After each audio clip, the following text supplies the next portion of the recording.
Welcome to the Deep Dive. Today we're getting into something really interesting. The evolution of web design over, the last 15 years or so. Yeah, it's been quite a ride. And our goal here is to sort of understand how things have changed, but also why, and what it all means as we look ahead to web design, say, in 2025. Exactly. And we're going to use a really concrete example, the Crescent Vale website. We've got insights from Matthew McGuire, who's been guiding their online side. Right, plus a whole stack of other sources. We've looked at articles on 2025 trends, low-code stats, back-end, front-end stuff, serverless. UX trends, Jamstack, even a transcript about Crescent Vale's web history itself. It's quite a mix. So the mission really is to connect those big-picture trends to this one specific journey and help you, the listener, figure out how web design got here and maybe where it's going. Sounds like a plan. Okay, so let's rewind. Crescent Vale's beginnings. Our info says Matthew McGuire built the very first site himself using basic HTML, CSS. Yeah, and a Derby Dreamweaver, if you can believe it. That takes you back. That's a very hands-on way to start. Well, it gave total control, right? Direct manipulation of everything. But, as the site needed more updates, more content. It is cumbersome. Exactly. Maintaining a dynamic site that way, pretty challenging long-term. It really shows those early hurdles. For sure. Then, 2012, they make a big switch. Adopt WordPress as their CMS, their content management system. And that, as we see reflected in all the 2025 trends stuff, moving to a CMS was, well, a game changer back then. Still is, really. Yeah, it wasn't just changing the software, was it? It was like a whole different philosophy. Totally. Moving away from just focusing on the code to putting the content first, it meant McGuire and his team could publish stuff without needing to be coding wizards for every little update. That agility seems crucial now. Oh, absolutely. Yeah. Essential in today's digital world. And Crescent Vale's look, its actual design, that's changed quite a bit too. They've used, 4 or 5 WordPress themes since 2012? At least, yeah. It's like giving the site a fresh coat of paint every few years. Keeps it looking current. And this evolution of themes, it mirrors the broader shifts in web design styles, right? And just the availability of better tools and templates. Definitely. Each new theme probably brought, updated features, a different visual feel, trying to match what users expected at the time. One theme really stuck around, though. Newspaper. From 2016 right up to 2023. Yeah, that one had a long run. And the documentation says it was specifically for news and magazine sites. Came packed with features, pre-built demos, a drag-and-drop builder called Tag Div Composer. Extensive options for headers, fonts, colors. And importantly, mobile-first design. That was becoming non-negotiable by then. Right, and the popularity of newspaper, on places like ThemeForest, it really showed that growing need for user-friendly tools that could handle complex content layouts without needing tons of custom code. Those drag-and-drop builders were a sign of things to come. Oh, yeah. Foreshadowing today's whole low-code, no-code movement. And its focus on performance, SEO. That also shows how critical those became for content sites needing visibility. Then, post-2023, a switch to Avada, which is marketed more as a multi-purpose website builder. Right, a bit broader in scope. And McGuire apparently had a good experience with it, liked the customization, felt it suited their audience. Well, moving to something like Avada suggests they still wanted that flexibility, the ability to tweak the design and functionality easily. These multi-purpose builders often give you a wider toolkit, more pre-built bits and pieces. More control without necessarily diving deep into code again. Exactly. And the reason for these changes, McGuire mentioned wanting simpler designs, fewer complex blocks for news articles. Yeah, aiming for clarity, readability. Which actually ties into some of those 2025 trends we looked at, doesn't it? It really does. There's this definite push towards emphasizing negative space, cleaner layouts, making things easier to digest. That's a big theme in the 2025 analysis. Even things like hints of brutalism coming back, with its focus on bold type and simplicity. Right. It all points towards less clutter, more direct presentation. It's really interesting seeing those big trends play out on a single site over time. Now, McGuire isn't just managing the tech side. He's published over 2,100 articles himself. Yeah, and helped other independent writers publish, too. That's a massive amount of content. So he's not just implementing designs someone else gives him. He's deep in the content creation trenches. Which gives him a pretty unique perspective, doesn't it? He understands the practical day-to-day needs of running a site like that. And his experience isn't just with Crescent Vale. He's built sites for smaller outfits, individuals. Right, and he noted how much easier website building platforms have become. Which, it leads us right into low code, no code. Exactly. These platforms have just opened the doors for so many people, small businesses, individuals who aren't tech experts. That empowerment is a huge shift. Okay, so let's pivot to those 2025 web design trends specifically. The analysis talks about a move towards digital comfort and colors. Yeah, like soothing, nurturing palettes, rich, warm tones, multi-tonal schemes. And the Pantone color of 2025 is apparently mocha mousse. Mocha mousse it is. It makes you wonder, like you said, how Crescent Vale's earlier colors, maybe bolder ones, would feel now compared to this trend. Color trends definitely cycle, don't they? Like fashion, what was cutting edge 10 years ago might feel, well, a bit much now. Totally. Looking back at their themes, you'd probably see that gradual shift towards maybe more muted contemporary palettes reflecting these broader tastes. Another one that caught my eye. Anti-design and a human touch, embracing imperfection, asymmetry, sort of breaking the usual rules. Yeah, it's about adding a more authentic, maybe slightly raw feel. It's quite different from that super polished look we often see. Did Crescent Vale ever lean into that, given they're a news source? Probably not heavily on the layout side, right? Clarity and navigation are likely paramount for them. Yeah.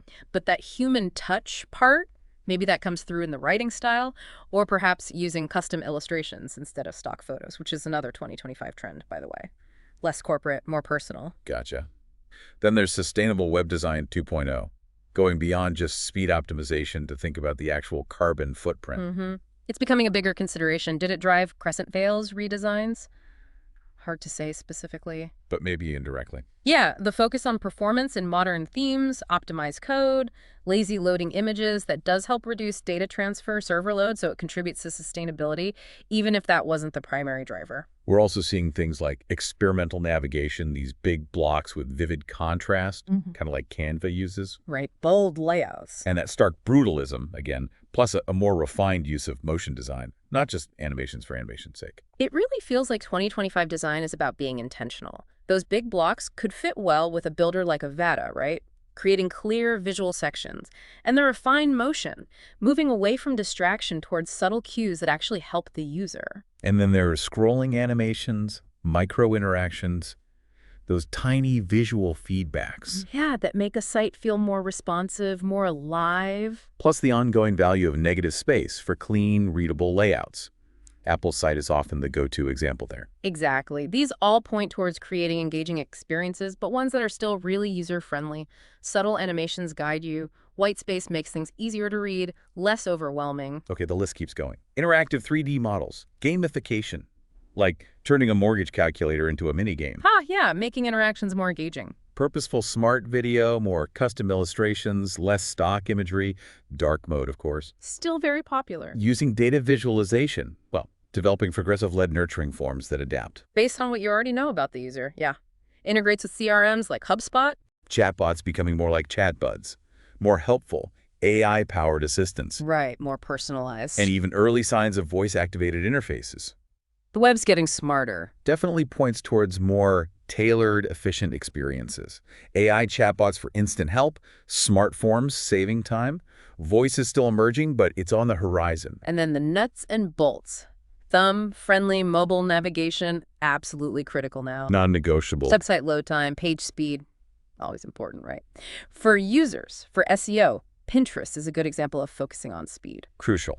And techniques like lazy loading, infinite scrolling, those intelligent loading methods are pretty standard now. Accessibility, too, moving beyond just ticking boxes to making it a core design principle. Yes, designing for all users, including those with disabilities, it's fundamental. Even the underlying grid systems are getting more fluid, more adaptable. These technical points just underline how vital a fast, smooth, inclusive experience is on any device. Mobile usability, speed, accessibility, they're not extras, they're the foundation. Wow. Okay, looking at all these 2025 trends really throws into sharp relief how far things have come since Maguire was coding that first site by hand. It's a massive leap. And a huge part of that current evolution is low-code, no-code, and AI, isn't it? The growth projections for the low-code market are just enormous. Staggering, yeah. Billions of dollars by 2030, expected to handle like 65% of application development soon. It shows how much these tools are changing the game. They're democratizing development. Absolutely. Letting more people build things online, faster, often cheaper. And Maguire himself has experimented with this using GoDaddy's AI tool, Arrow. Found it pretty effective for building out some pages. So yeah, it's not just theory, it's happening now. AI is starting to genuinely assist in the development process, speeding up certain tasks. Man, he also raised some flags, didn't he? Concerns about AI. He did, particularly around bad actors maybe using AI to generate malicious code, Yeah. and just the ongoing need for human oversight. For security, for debugging. Right. It seems like AI is a powerful assistant, a tool, but it can't completely replace human expertise, especially for the critical stuff like security and complex problem solving. It's more collaboration than replacement, That's a good way to put it. which kind of leads into the broader technical shifts. Front-end development, seeing moves towards server-side rendering, HTML streaming for faster loads, React server components, HTMX, things like that. better ways to handle CSS and JavaScript, more component libraries like Shagnui for pre-built elements. Yeah, and even alternatives to React, like Svelte or Solid, gaining ground. It feels like it's all driving towards better performance and maybe a smoother developer workflow. Largely, yes. Making sites feel faster, making development quicker with reusable parts. It's a healthy ecosystem, always evolving. And on the back end, cloud platforms are just table stakes now, right? Pretty much essential. Plus, skills-based hiring, lots of remote work, demand for MERN stack, AI tools. And serverless platforms growing AWS Lambda, Google Cloud Functions for scalability, cost efficiency. Right. They handle a lot of the server management complexity, letting developers focus more on the actual application. It mirrors those broader shifts in tech towards flexibility and efficiency. Interestingly, though, the analysis we saw in the State of UX in 2025, it had a bit of a critical edge, Yeah, it raised some interesting points. suggesting that maybe algorithms and business metrics are starting to drive design decisions more, sometimes maybe at the expense of user clarity or just a good experience. And the pressure to ship features fast, potentially impacting design quality, or even organizational politics getting in the way. It's a good reminder, isn't it, that tech advances in business goals can sometimes pull against purely user-centered design, prioritizing growth metrics over clarity. It's something to watch. Definitely a valuable counterpoint. Keeps things grounded. But even with those potential issues, Jamstack that architecture, separating front-end and back-end, using APIs, static assets on CDNs, that's still relevant. Evolving, even. Oh, yeah. Still offers big wins for speed, security, scalability, cost, and it's adapting to handle more dynamic stuff now, too, like server-side rendering at the edge. Shows its robustness. And finally, data privacy, security. Hugely important. GDPR, other regulations may be looking towards decentralized identity, decentralized storage. Absolutely critical in today's world. Protecting user data, giving people more control, that's a growing focus, and rightly so. So wrapping up this deep dive, Yeah. it's just amazing to trace that arc, isn't it? Yeah. Web design over 15 years, seen through Crescent, Vale, and McGuire's journey, from basic code to these complex platforms. Constantly changing design trends, and now this huge wave of AI and low-code tools. Yeah, and like we discussed, these new tools, they offer incredible potential, speed, efficiency, innovation. But that human element, it still seems vital for the critical thinking, the security aspect, for really creating experiences that connect with users. So for you, our listener, the learner, whether you manage a site, work in tech, or just use the internet daily, understanding these trends, seeing how a real site like Crescent Vale navigated them. Hopefully that gives you some useful perspective on this constantly shifting digital world. Yeah, it's always evolving. That's the nature of the web. Staying aware of these shifts helps you understand the forces shaping things online and just navigate it all more effectively. Definitely. And maybe here's a final thought to leave you with. As technology races ahead with AI, automation, all these trends, what are those enduring principles? You know, the core ideas about good communication, about human connection. What aspects do you think will always be fundamental to great web design, no matter how the tech changes? Something to ponder. Good question. Thanks for joining us on this deep dive.